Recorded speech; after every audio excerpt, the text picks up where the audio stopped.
Welcome to Cali High episode 35. I'm Chenzo Nico, your host, and this week our guest is the Adonai, aka Rahsaan Adoni Ison, a young talent from New Orleans who is a singer, writer, rapper, and producer with the Fourth Eye Tribe. We talked to Rahsaan about his wrongful expulsion and his being reinstated with the help of the NAACP from and to the New Orleans Center for Creative Arts, known as NOCCA. We discover his new music and his muses. He speaks of his plans for the future and his current collaborations. Rahsaan's story of leaving New Orleans is absolutely riveting. And so, without further ado, let's talk with Rahsaan. Okay. How's it going? Good morning. Good morning. Cali High is blessed to be here with the Adonai, aka Rahsaan Ison. Ison. Excuse me. It's all good. It's a long name. How are you? I'm doing good. Excellent. Oh yeah. Got my coffee, you know what I'm saying? Got a little espresso in here. And we're happy to have you. Thank you. Tastes great, by the way. Does awesome. it? Excellent. Yeah. Yeah. It's organic Italian roast. So. Organic Italian roast. So, why don't you tell our listeners a little bit about yourself? Okay, so what's up, everybody? My name is Rahsaan Adoni Ison. I am a man of many hats, but more importantly, I am an artist. I am 22 years old. I have been living in Los Angeles for 20 years. Damn, I've been living in Los Angeles for 4 years. Mm-hmm. And it seems like 20. Yeah, it feels like 20. Bro. God damn it. But I've been living in LA for 4 years, and I am a creative artist and a creative director at my company, Fourth Eye Tribe. Fourth Eye Tribe. And you are a hip hop artist. You're actually a singer, and your songs crossover from more than hip hop. Yeah. So, and you come from New Orleans, right? New Orleans, Louisiana. Yes, sir. From the 7th Ward. Yeah. Yes, sir. 7th Ward? 7th Ward, exactly. Yes, sir. In the Treme area. Very, very prominent, very historical area, might I add. Yeah. Yes. Well, I love New Orleans, and that brings me to my second question. Who are some of your favorite New Orleans musicians? Me. That's the first one you should definitely have as a favorite. I have a lot of respect for Lil Wayne. Not necessarily my favorite, but I definitely do have a lot of respect. Lil Wayne's from New Orleans. Yeah. Frank Ocean. Not a lot of people know that Frank Ocean is from New Orleans, but he is from New Orleans. That is my number one artist that I just absolutely love is Really? Frank Ocean. Yes. That's great. Yes, he is my favorite artist out of New Orleans. Some of my own personal friends as well.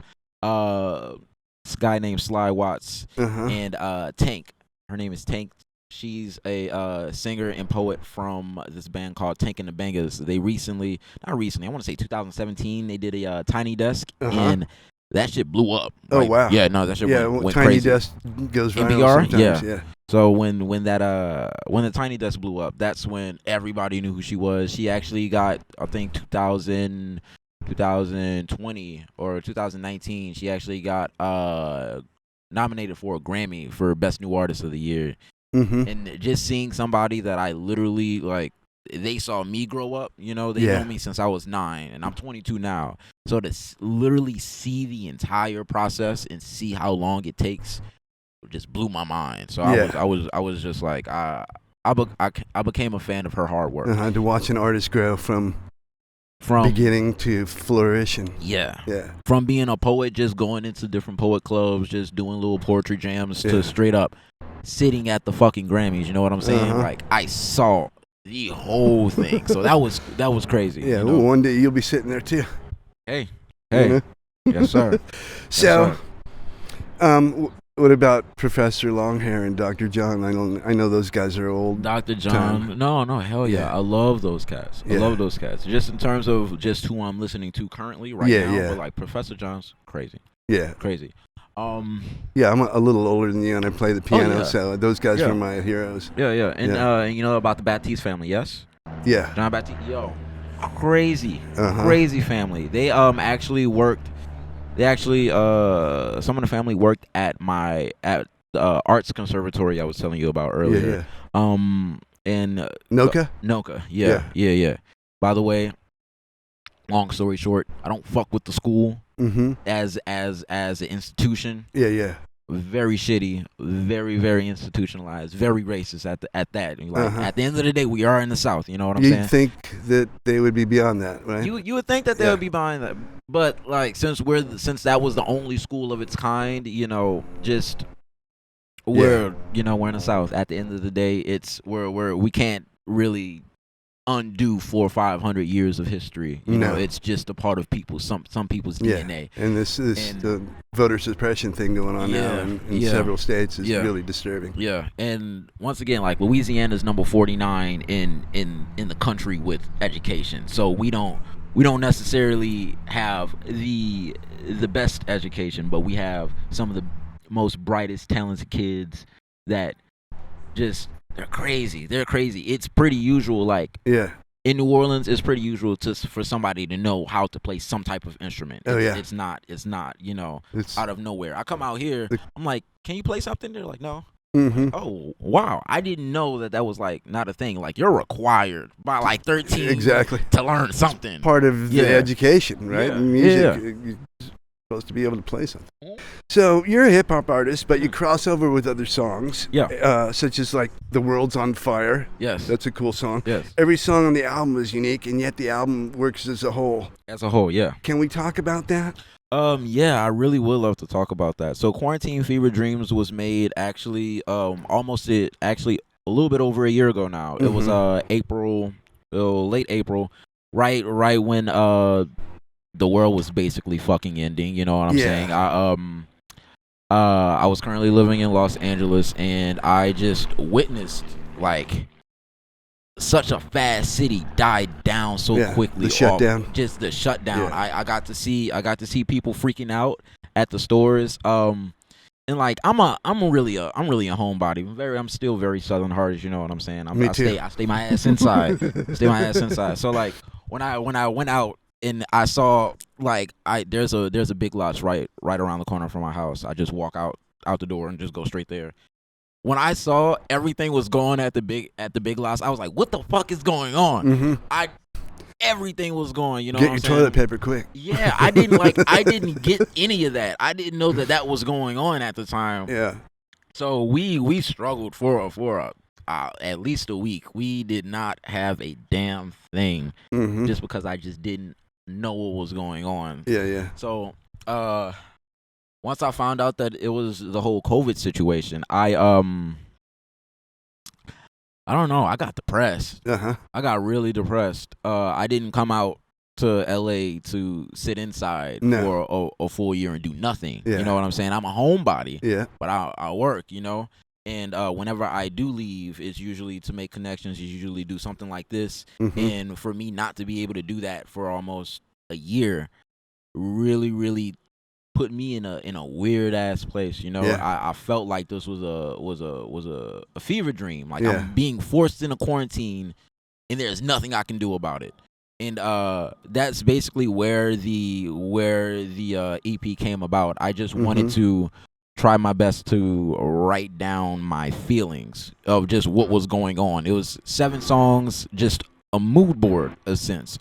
And I don't know. That was basically it. I just really, really wanted to express myself in a way other than just being like, party, pulling up.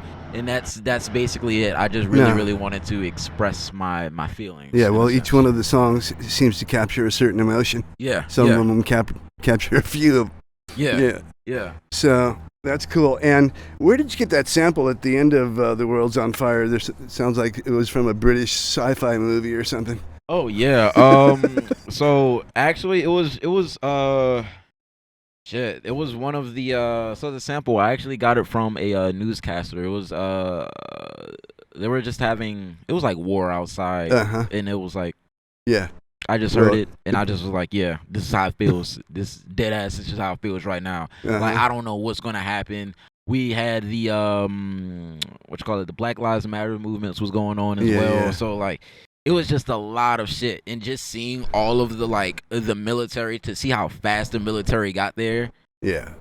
Like tripped me out, because I was like, what the fuck? This is scary. Like some shit can go off at any point in time. Yeah. Except for at the Capitol later on that year. Yeah. So that it just waltzed right in. I don't get it. What happened? Get it. I don't fucking know.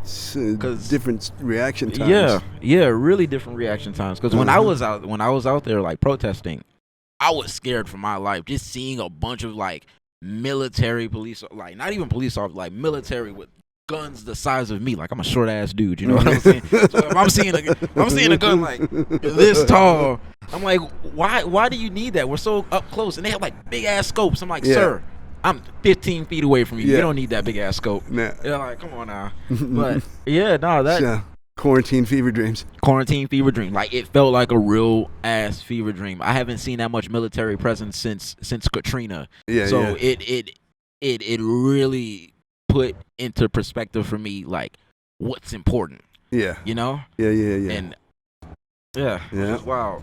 It fits in at the end there. Who plays the guitar on the first part of that song? Oh, so who plays the guitar on that? So that is my friend. Also, he's a hometown friend.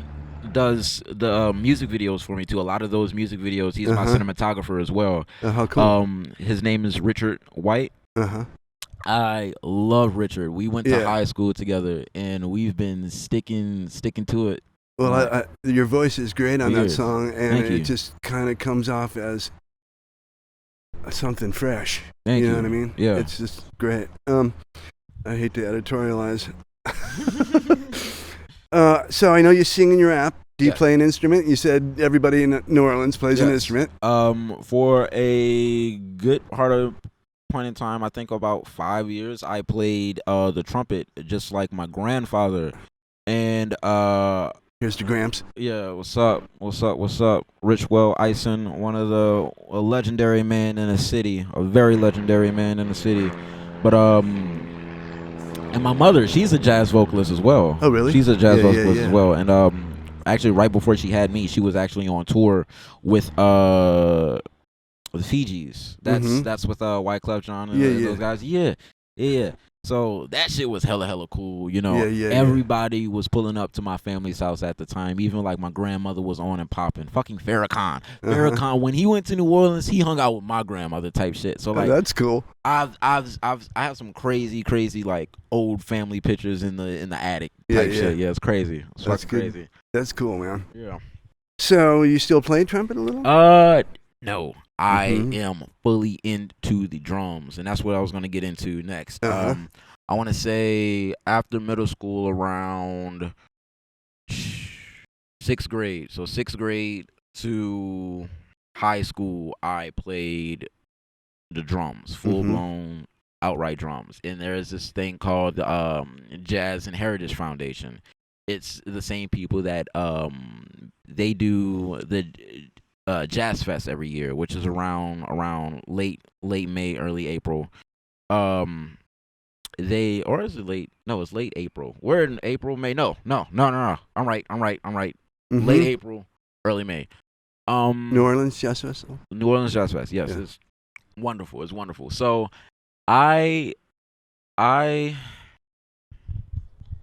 was the question again? Well, you're drumming. Oh yeah, drumming. So drumming. So I played for the city's band. And it was like a bunch of kids around 12 to 18. And that's where I learned how to get my chops, my grooves. That's how I learned a lot of jazz music today. My favorite jazz drummer is Max Roach.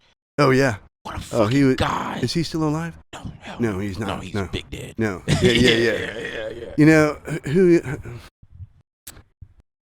Oh, I have to think of the guy's name. It'll come to me in a minute. But there was another great jazz drummer, Billy something. He played with Charles Lloyd. Oh gosh, it'll come to me anyway. Okay, so Blueprint sounds like a realization of where you've been and where you're going. Yo, you're the first person to like listen to the fucking song and understand what that shit means. Bro. Yo, I was just talking to this man about like, all right, so my homie, he's on the other side of the screen, but I was just talking about Blueprint. I was like, I don't think anybody understands what like Blueprint is like about. No idea, like, bro. Yeah, so the first line I say is flip 30 P's, and I think that that'll be it. I'm done. Yeah. I may or may have not sold drugs to get the hell out of the situation that I was in. I hear you, bro. New Orleans is such a small city. Yeah.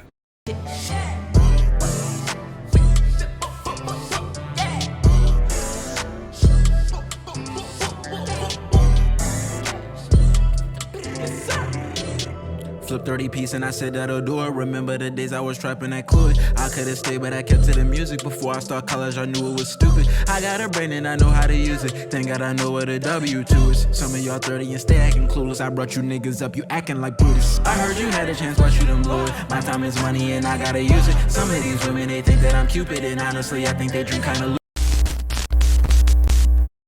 And we're, like I said, I'm gonna keep going back to this. We're in the South. We're about 15 years behind everybody else in the country. Yeah. And what's the situation with weed there? It's not legal. It's not. It's been decriminalized, yes. So- But for someone of my skin color, for someone of this kind of hair, for someone who didn't even know what taxes were or even had an ID until 2020. You know, we didn't know the basic things of how to live like an actual adult. We weren't taught any of that. That wasn't common knowledge to us. When I found out what a W-2 was, when I found out what kind of shit that I needed for my life in order for me to grow my credit score and shit, I was like, I can't do this here. New Orleans is, you just can't do it there. We're still suffering from the disaster of Katrina. You know what I'm saying? Yeah. Other than the main downtown area, there's still people that's been removed from their houses. Like my mother's still working on her house since Katrina. Katrina fucked a lot of shit up. Yeah. FEMA I heard the came whole through. Ninth Ward was screwed, right? Fucked. Underwater. Not screwed. Fucked. Yeah. Like, and and I hate having to use that word, but like. All right. I put on 21. Yeah. Like even Canada. Canada came through to send us aid before the United States did. Yeah. What's up with that? It's like I said, we're the South. It doesn't matter. And then like care. You remember the whole it was for George Bush and he what was that guy Kanye West. No, it was like George Bush had the FEMA guy, and he's like, "Oh, Brownie, you're doing such a great job." Yeah. It screwed the whole thing up. Line. General Honore had to come in and take over. And it was just a full blown shit show for a city that's so small. Yeah. You know what I'm saying? And I hear you. And for me, it was 2005, but I remember it like it was yesterday. I was 6 now. Yeah. I'm 6. I went from New Orleans, and then from there I went to Oxford, Mississippi. And same shit was going on over there. It's just so small. These southern states are just so many years behind. I don't like. Yeah. They're trying to stick to what an old America is. Now I feel like I'm American. I'm very patriotic. But absolutely.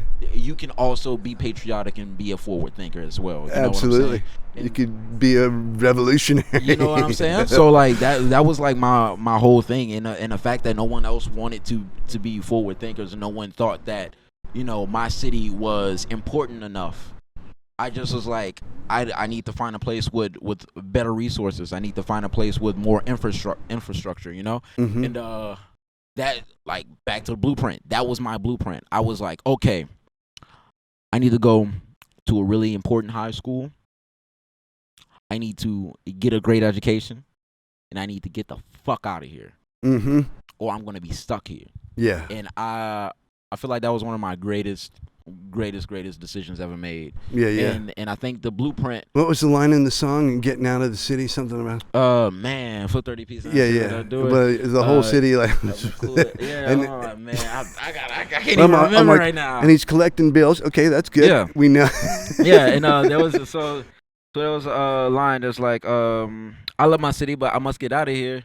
Things gonna change, but I love my city, but I think I get out of here. Mm-hmm. So on and so on and so on. I made my own space, like I feel like it's a stratosphere. So I was basically saying like I need to spread my wings. Not I never been out the city before. California is literally probably the most exotic place I've ever been to. Welcome to Cali. Thank you. Thank you. Thank you. You're welcome. Thank you. So can we explain the process of your creating music? I noticed the production level seems to be pretty good. And that's crazy because all of that is all in house. Yeah. It's all in house. Yeah. We don't do no beats from YouTube. None of that. Yeah. None of that around here. Yeah, I could tell. Thank you. I appreciate that. I have a full-blown production house. That's what the Fourth Eye Tribe is. We are a creative agency that basically finishes products. It can be of just all media kinds. We have music videos. We do music for people, like in terms of production, if they need beats or if they need audio engineering, that's what we do. And creative direction, which is what I make most of my money on now. I currently have been working with this artist named Alone in a Boy Band. He has an album coming out soon. I was a creative director and stylist for him. There's this another guy who's actually I've been a huge fan of this guy for years. His name is Theophilus London. I'm currently writing on his next project, and yeah, man. Well, good luck with that, man. That sounds really great. Thank you. And yeah, I noticed the production level is just beyond what I've had so far. Yeah. Jumping on it, trying to do better, man. Yep. So who are your musical influences? You've mentioned a few. Yes. So like I said before, Theophilus London. Mm-hmm. I'm literally working with somebody that like I'm greatly influenced by. When I was That's amazing. Yeah, when I was 12, 13, like just getting in like a freshman in high school, I used to copy the Theo swag. He used to have like this big ass hat that he used to wear around. Even like this was before Pharrell did it. Yeah, and he had his hat, and I used to like come around with that with some like Italian leather pants on and some Yeezys. Niggas was like, yo, what the fuck are you doing? You look crazy. I'm like, yo, this is what they're doing across the waters. You know what I'm saying? I'm trying to be different. So I used to like really, really mess with that. Kanye West is a huge influence. Who else, man? Who else? There's so many people. Pharrell, I love Pharrell. Frank Ocean, I said Frank Ocean. Andre 3000, I love his songwriting abilities. Really, really love it. He's so nonchalant with how he genuinely feels. Yeah. And you can just tell. You can tell where he was at in his head when he was writing it, how he was feeling at the moment, and just like beautiful songwriting, man. Beautiful. Who else? This is one artist from Oakland, California. His name is Ricky Reed. He's a producer. He's a producer. But he used to be in this band called Wallpaper, and it's like a really groovy synth pop vibe going on over there. Yeah. He was making hella music around 2009, 10, 11, and 12. And now he's just producing stuff like, have you ever heard of Lizzo? Yeah. Well, she was on the Grammys, right? Yeah. He's the reason for all of Lizzo's hits. Really? And you know who Jason Derulo is? No. He did like the song called Trumpets. He produced that. Like, this man is a fucking icon in the pop industry, and I just like I love how much soul he has and how much soul he provides with pop. And I think that was like my whole thing. It was like, let's have a genreless music, you know. That's me. I don't. Your album is just like you try to pin it down, you cannot pin it down. You can't. You know what I mean? You can't. It's however I'm feeling. I think music should be based off of feel, not genre. Yeah. You know? I agree. And that was like the whole thing of like Quarantine Fever Dreams. It was just a literal mood board of how I was feeling throughout the months. You know. You know, I love the background vocals on 24/7, and there's background vocals all throughout the album, I think. Yeah. So, and then you have some collabs that you worked with. Yes. Can we talk about that? Yes. So for Nick Bison, he was on 24/7. We actually have a music video for that. We went to where did we go? We went to Coachella Valley. We went to Coachella Valley. I saw that. Yeah, you were out by the Joshua Tree. By Joshua Tree, yes. Yeah. We went out there to shoot that music video. 24/7 was basically that was just me and him on there. The vocals, the background vocals. That was me. Yeah. So I did that with him in his mother's garage. That was when we first started working together. I've known him ever since I moved out here. He was one of the people, and my story about coming out here is fucking crazy, by the way. But we made that, and we I don't know, we just felt like that song was just kind of like, it gave us the end of the world vibe. It was just like, we gotta get our shit together. Yeah, it's a determination song. And we didn't know. Yeah. Like, at the time Trump was our president, he could have pushed the button. That was like the first president that I just was like, yo, he can really like launch some nuclear codes, and I wouldn't be surprised. Yeah. So I was just like, I was waiting for it. And that was just what my whole thing was. Is like, yo, if I'm not on my shit at all times, the end of the world can happen like that. And I just felt like that was becoming more and more real all of 2020. As long as you have a stick. You know? Oh man. Yeah. So if it's the end of the world, I gotta buy me a stick. Yeah. Yo, that's okay. A little story behind that one. That was actually specifically about what is that? Just gun laws in general. Yeah.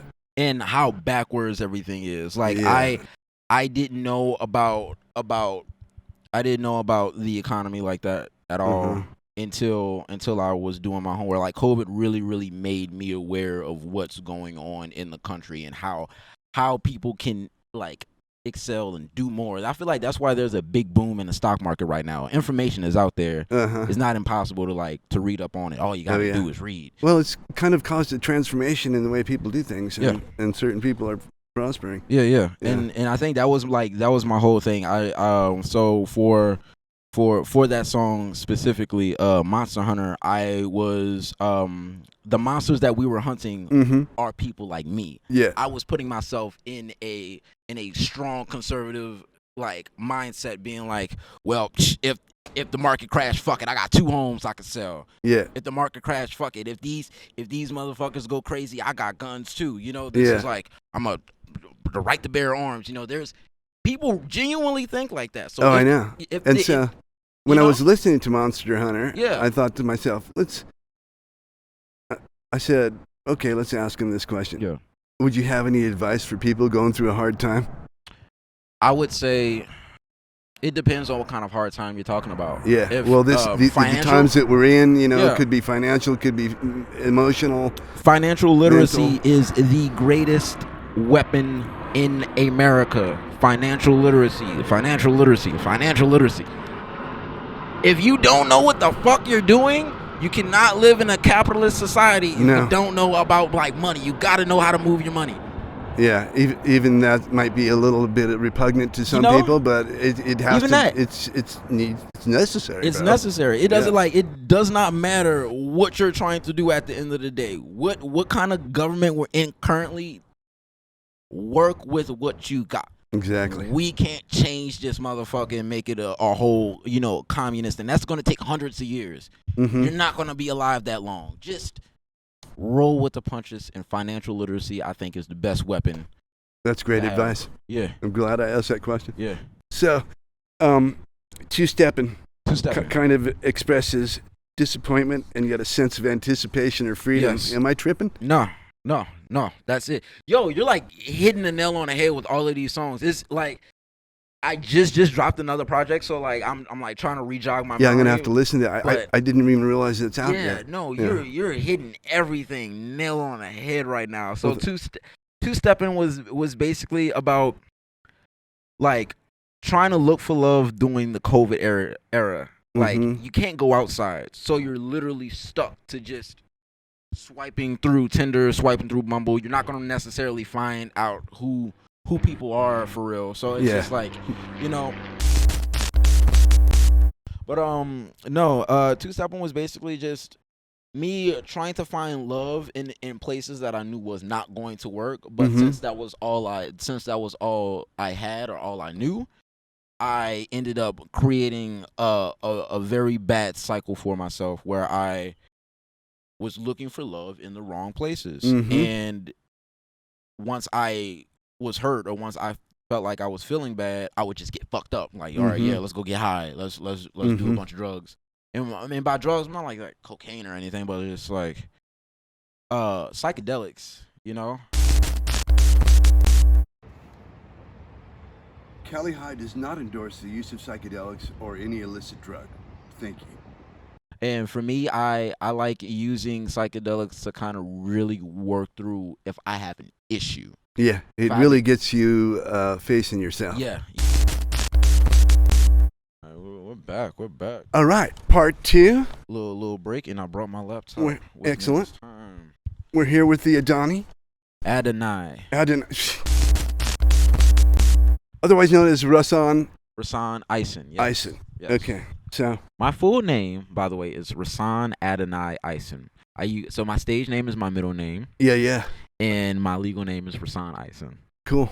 So, yeah. I like it. Yeah. All right. So why don't you tell us about leaving New Orleans? That was a little bit about what Blueprint was about, actually. Yeah. Let me see if I can find it. But I know there's a bigger story. Yeah, no, man. It's like I said before, earlier. New Orleans is a very small city. Yeah.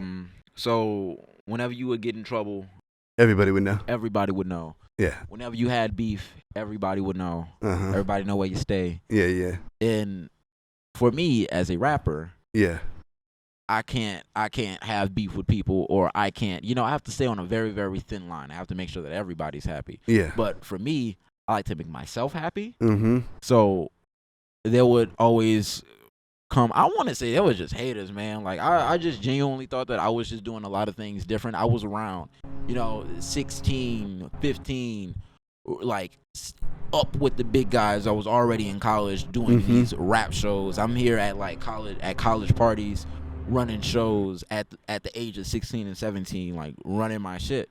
Once I finally got into high school, once I finally got out of high school, that whole summer went to shit for me. I don't know why. And that was 2019 or 18? 2000, and so I graduated in 2017. Yeah. And I was 18 at the time. So I don't know. Me and the family weren't really clicking like that. Yeah. Happens. It happens. Yeah. It happens. Like, I'm an artist and I'm my mother's only son. You know what I'm saying? So it definitely took a lot out of her. She's a single mother as well. So like, trying to rap, I'm doing all of this bad shit. I wouldn't even call it bad. Like I said, that's just.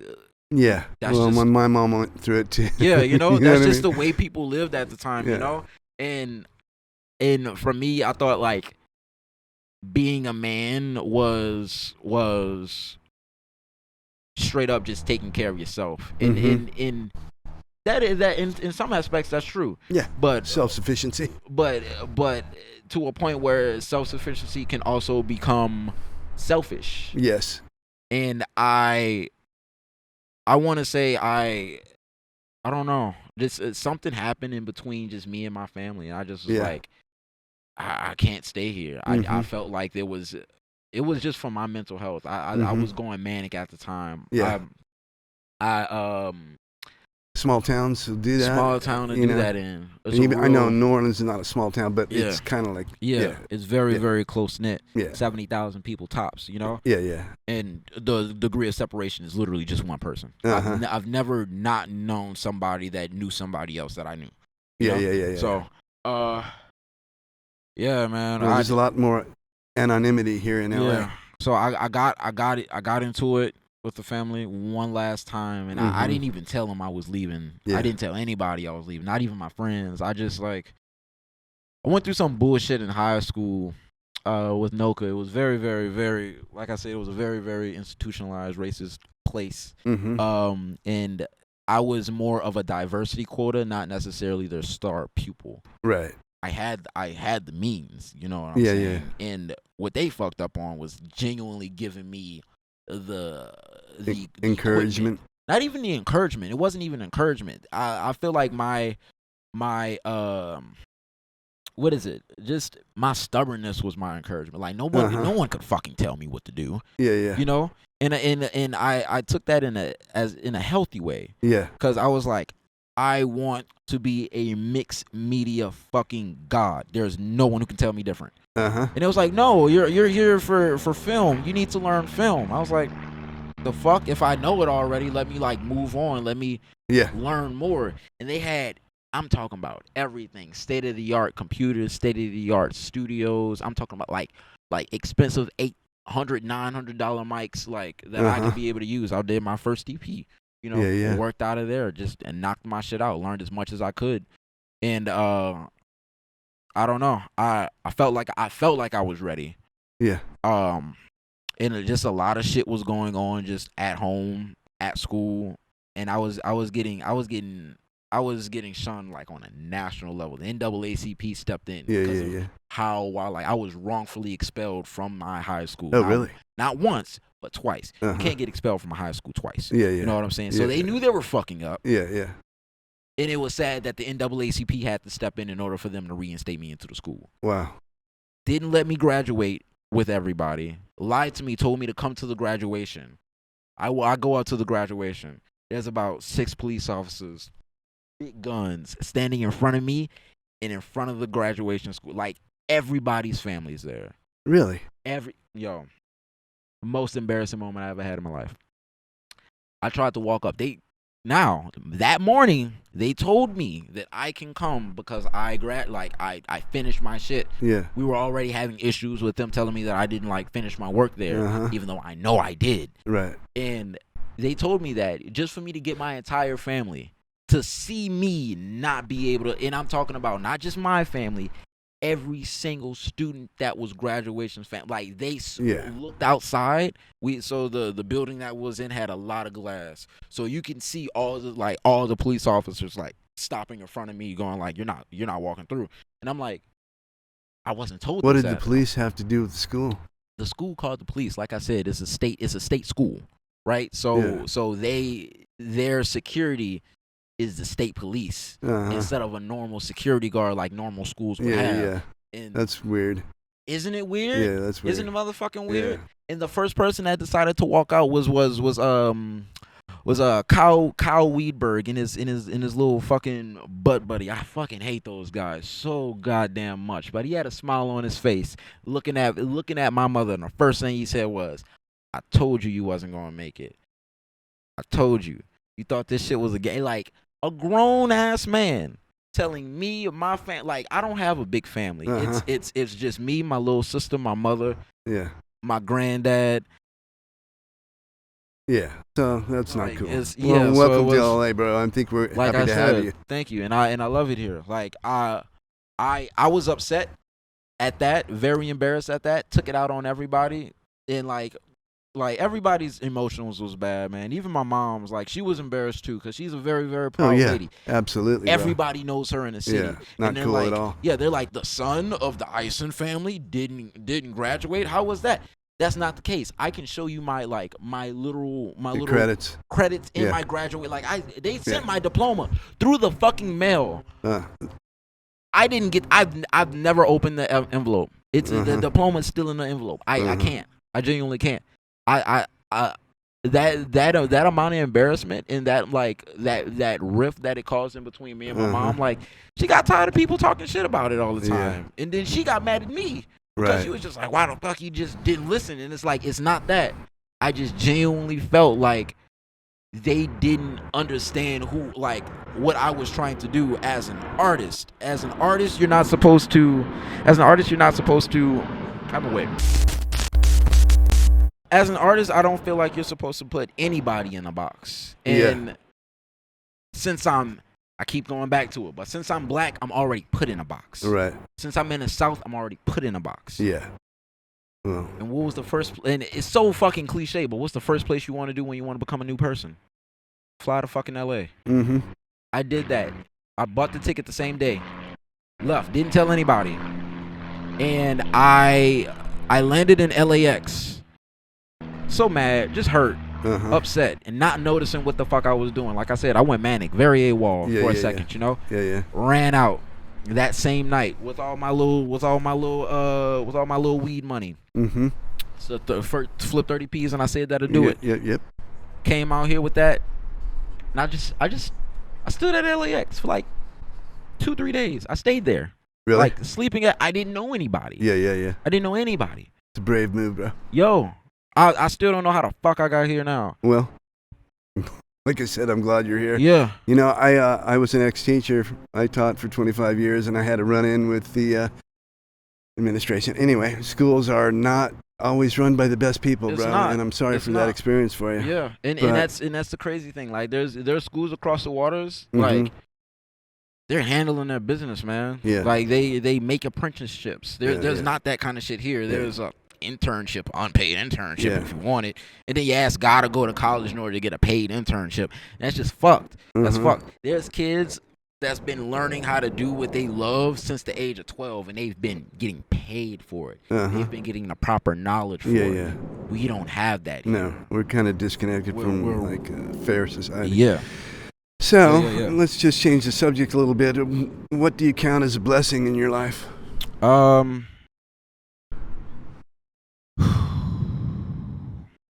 My creativity. And definitely, like, my stubbornness. It's helped and hurt me so much, but I genuinely feel like me not letting anybody control my destiny is the only way that I've been here this long. I genuinely cannot fathom somebody telling me what to do if I don't like it. Yeah. You know? I hear you, bro. I definitely do. It's just that simple, man. So where can our audience find your music? You can find my music literally everywhere. Just put the THE Adoni, ADONI. iTunes, everywhere? Everywhere. Yeah. Everywhere. Cool. Just Google it. Yeah, I'm there. You'll see me. It's the Excellent. guy with the dreads. You'll see it. And there'll be a triumphant return to New Orleans one day. Oh, actually, it's actually happening now. That's so. Let me hop back into it. So, I want to say it was. You got your video you made in New Orleans, right? New Orleans, that's a recent and that's video. A recent video that I dropped the Blueprint video on my year anniversary of Quarantine Fever Dreams. That was the most recent video. I want to say on May, because it's May now. So April 28th is when I dropped it was a 4-song EP called For the City. And it was a collab project with actually an artist from New Orleans. He's 19. Well, he actually just turned 20. But his name is Enya Big Wolf. Me and Enya Big Wolf made a 4-song EP, or like just an experience in a sense, where I just wanted to show love to my city. I literally wanted to bridge the gap between New Orleans and LA. I've been out here for some time now. I may be young, but I know I'm an OG. Like, I've seen it all. I've genuinely seen it all. I've seen it fucking all. And like, I don't know, this, I want to say this generation, like literally right after my generation of high school, this next generation of high school kids, they see me as like, they think I'm successful. And if they think I'm successful, I want to be like a beacon for those people.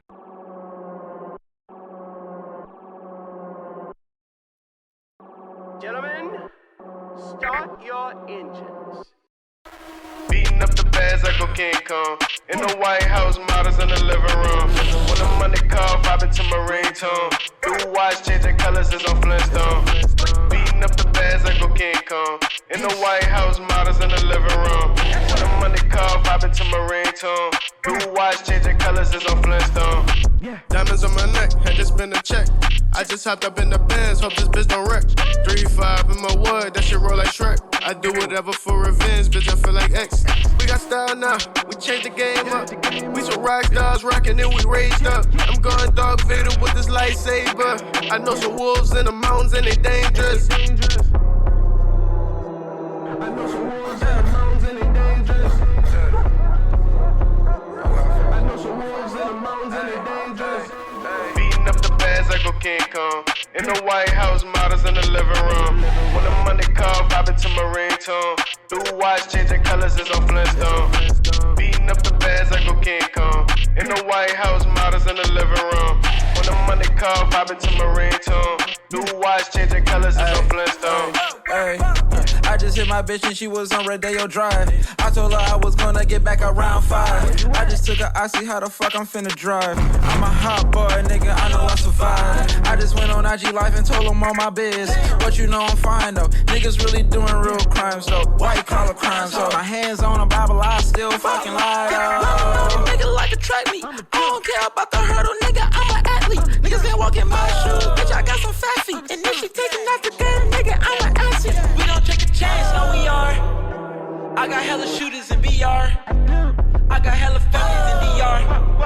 My bitch got an Audi in the yard. Oh yes, bitch, I'm on up the moves ready. Beating up the bands like a King Kong. In the White House, models in the living room.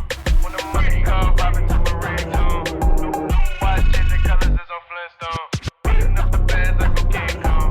In the White House, models in the living room. When the money call, vibing to my ringtone. Watch changing colors is on Flintstone. It's the motherfucking sleaze. We macking and hanging, you know what I'm saying? That's excellent, bro. Like, niggas ain't go to. There's other artists out there that There's didn't want other to fit in the artists. box either. They didn't want to fit in the box, and they have no idea how to get out. God forbid they have to go and stay in LAX. I will not have that happen to anybody else that's from my city. If they come out here and they know me, they have a place to stay. You hear that, like, folks? You know what I'm saying? Yeah. Also, you can't not everybody. Some of y'all need to really get y'all shit together. Yeah, like those guys. Yeah. But one of those people who are really talented. His name is Enya Bigwolf. He's the guy that I did the project with. Yeah. We flew him out. He stayed with us for about a week, and we made an EP. Yeah. It's fucking crazy. I just wanted to, like I said before, I wanted to bridge the gap to New Orleans and LA. Like I was saying before, is it a healing process? It's a healing process. Yeah. I feel like for me that was like my angry / love letter to just being like, I don't want anybody to go through what I had to go through, especially like creatively. If they feel like they need to leave the city in order to express themselves, then hey, do that.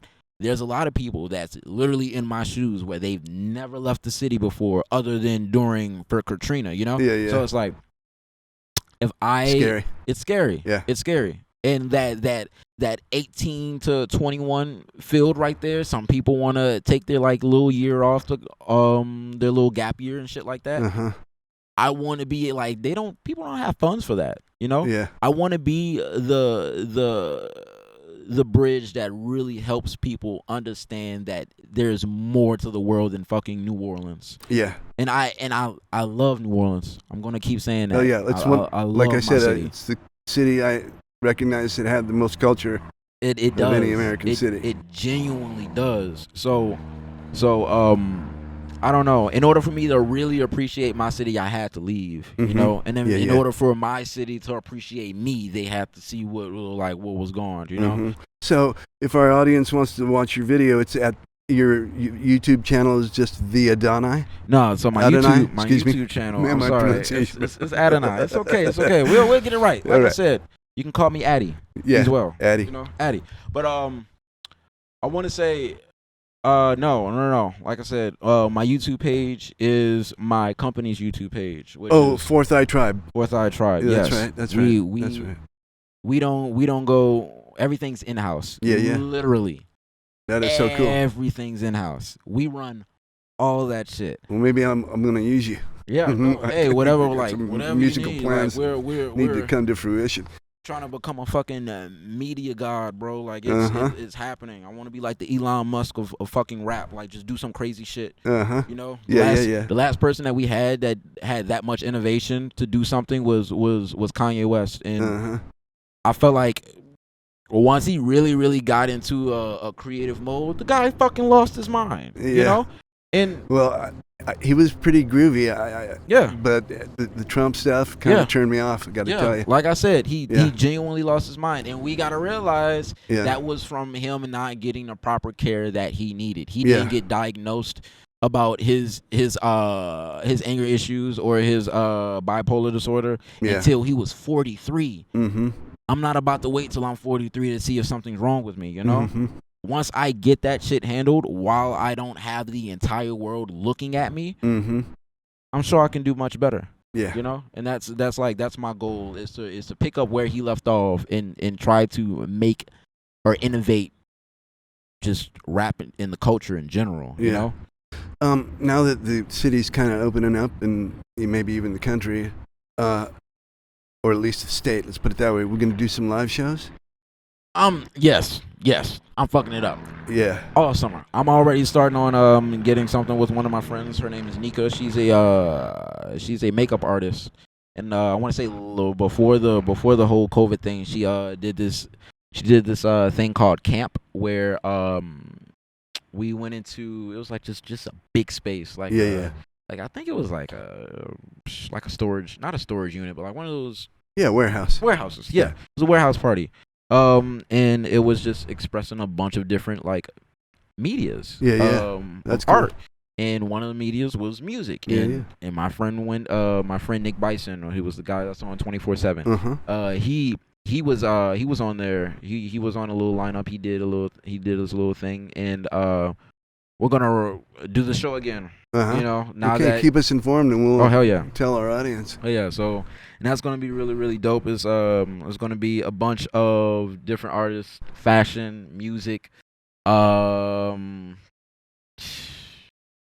designing, everything. Like this chick is fucking crazy. She's out of the box thinker, and you're like, wait, how can you put all of that under one roof and make it like? Oh, it happens. It does. Like, yeah. And that's what I love about LA. You can do whatever the fuck you want here. Absolutely. I love that. It's all up to you. No one can stop you. No. You can, if you want to turn around and make $20 million, you can find out a way. It's not impossible. So like, you know. Yep. It's all possible. I love it here. So when are we gonna have a Grammy? No later than 2030. Me personally, I don't give two shits about the Grammys. But I listen to your music. I go, this guy is headed for somewhere. And it's towards the top. I'm determined. Yeah, I'm genuinely determined. Yeah, I have no other choice. You know, when I left my family, like that was a time or a moment for me that I was like, all right, once I come out here, I'm a man. Yeah. Ain't no looking back. Yeah. Ain't no fucking looking back. Yeah. Oh my God. I cannot tell you how many times I've seen people come here and fucking quit. Yeah. No. Like, no. I will literally die here before I go back to New Orleans, bro. I swear to God. I swear to, like, not visiting, but like, like ending it. I will literally die before I fucking quit. Yeah. It's not happening. Well, determination seems to be part of your character, bro, and I admire that. So, what haven't I asked you that our audience should know about? I'm just going to reinstate it. April 28th, we had a new album. A new album. It's called For the City. I wanted to bridge the gap between LA and New Orleans. It's a very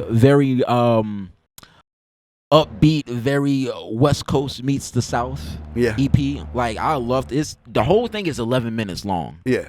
I didn't even realize it dropped in it, but I was listening to Fever Dreams, Quarantine Fever Dreams. And if you like that, I know you're gonna love this. It's really I'm dope. gonna flip it on right after we get done with this. Hell yeah. So weed in New Orleans, what's that like? I mean, I grew up selling weed, and I was a teacher but even when I was a teacher, I was selling weed too. Man, I was I was all up and down the avenue with that shit, man. I don't Let's just call him John. I'm calling How him is the John. weed in New Orleans? Honestly, like I want to say, it's up and down. Yeah. You never know. You never no know. quality control, right? No quality Yeah, control. and no testing. And No this and that. testing. None of that. You Yeah, just have to really, really trust in your guy. Yeah. And I want to say I trusted my guy. Yeah. And he trusted me so much so that he gave me £1 and he told me, "Yo, handle that." And if he didn't do that, I wouldn't be out here. I needed cash to get the fuck up out of here. Yeah. And like I said, we're like 15 years behind, so that like it wasn't like invest in the stocks. No, we didn't fucking know what that shit was. Weed stock. Yeah. So I was like, he was like, "You want to get the fuck up out of here, hustle, little nigga." I was like, Well, I was looking at those buds on Blueprint. Yeah. Yeah. I'm Yeah. like, Hustle. yeah. Gotta hustle. And that was like my whole thing. I was just like, I'm gonna do whatever the fuck I need to. I was like one of the like 5 black kids in my entire high school. So you know who they were asking what the fuck was going on for real. Yeah. You know? Yeah. And I just took advantage, monetized off of that, and made a fucking little monopoly. What the hell? Simple as that. I even take care of yourself. Anything I could put my hands on, I sold. And that's not even drugs. Like just shit. I know how to sell bark to a tree if I need to. We had school lunches, and like I said, we're number 50 in education, so we don't get that much like funding. We're the top. We were the top arts conservatory in the South, just in general. Yeah. And we didn't have that much funding. Yeah. You know? So like our school lunches was ass. Yeah. And at the time I took a bunch of so like chips and stuff? Chips, not even chips, food stamps. My mother had food stamps at the time, bro. And I was just like, "Yo, what you using that for?" She was just like, I don't know, I just got it. I was like, "All right, well, let me use it." I went to the dollar store, bro, got hundreds of noodle cups for 50 cents to 25 cents each, right? And sold them for $1.50. I was making up to $1 or 75 cents per sale, you know? Yeah. And I'm selling like 50, 60 of these motherfuckers a day. Yeah. So much so that I had to like store them in people's Lockers, yeah. Yeah, and I paid those people. I was like, "Yo, keep this. Here you go. Like, you want $15 by the end of the week?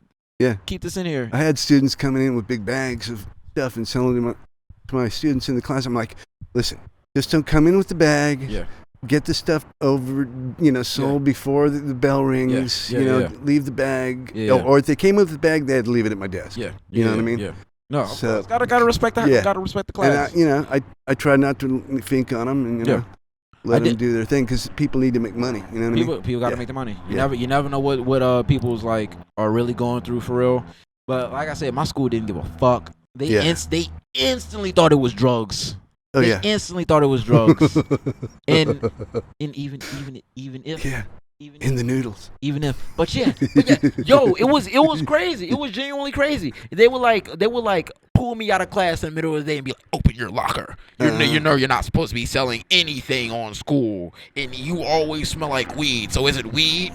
I never said anything. They'll go to my locker, open my locker up, and see nothing in there. I'm just like, there you go. You're never gonna find it, cause like I said, I'm paying kids to like hide that shit throughout the whole school. Like, there you go. I'm a people person. I don't know what would happen, but like the majority of just normal people fucks with me. The powers that be, just in general, it could be teachers, it can be administration. No matter where I go, if there's somebody that's like administrating something, I've always had smoke with them. I don't know why. Yeah. Never know why. Every job I've ever had, all the employees will fuck with me, but not the boss.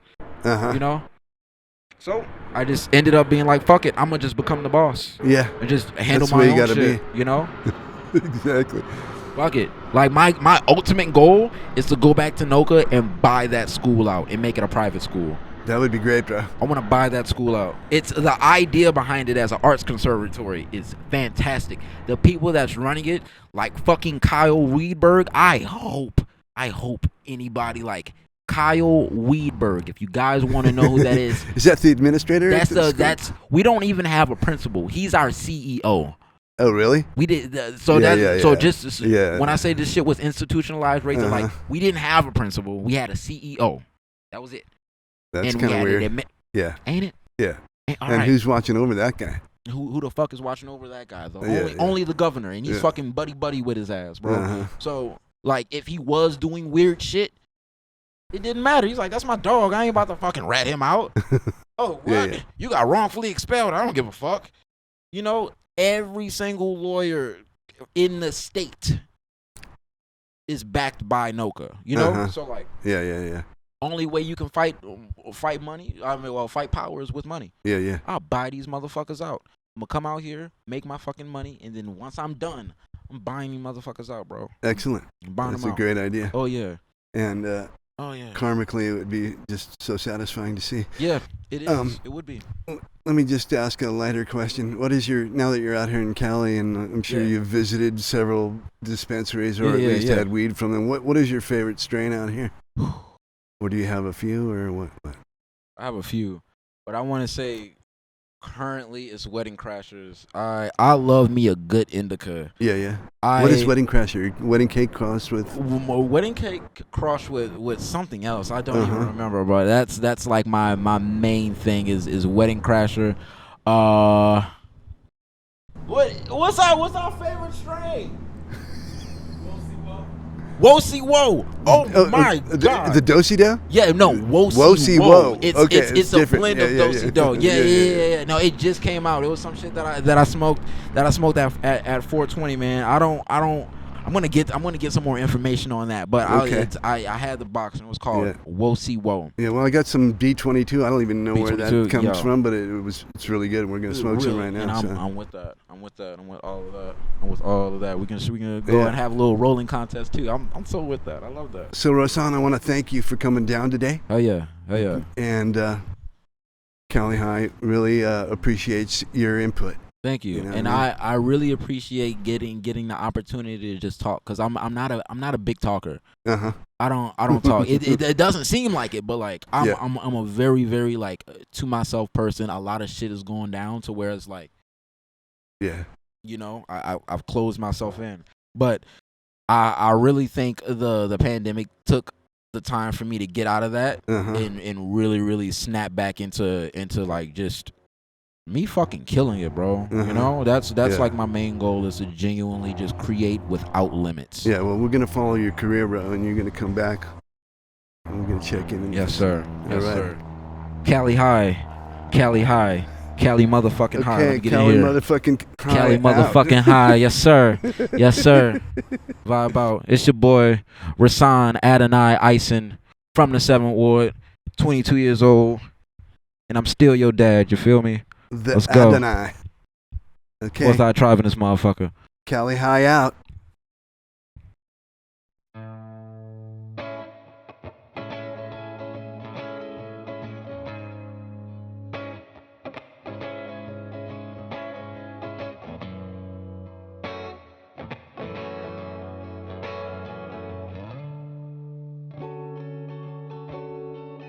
There was something special.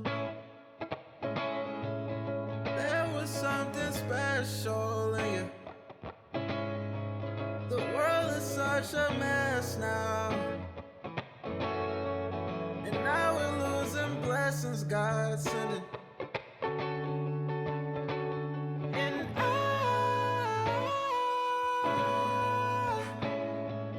feel like I can fall into your grace.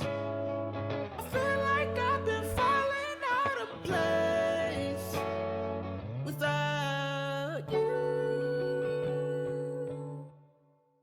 When all the clocks in the city stop ticking, we still can't count ourselves out. Baby, this ain't never gotta stop. Never gotta stop. Times I'm your light. Even when the world in and out, take it all down for you. I still want a taste. Girl, even if we all blast out, blessed to make it to your last call, I prefer to spend it all with you till it all falls. down.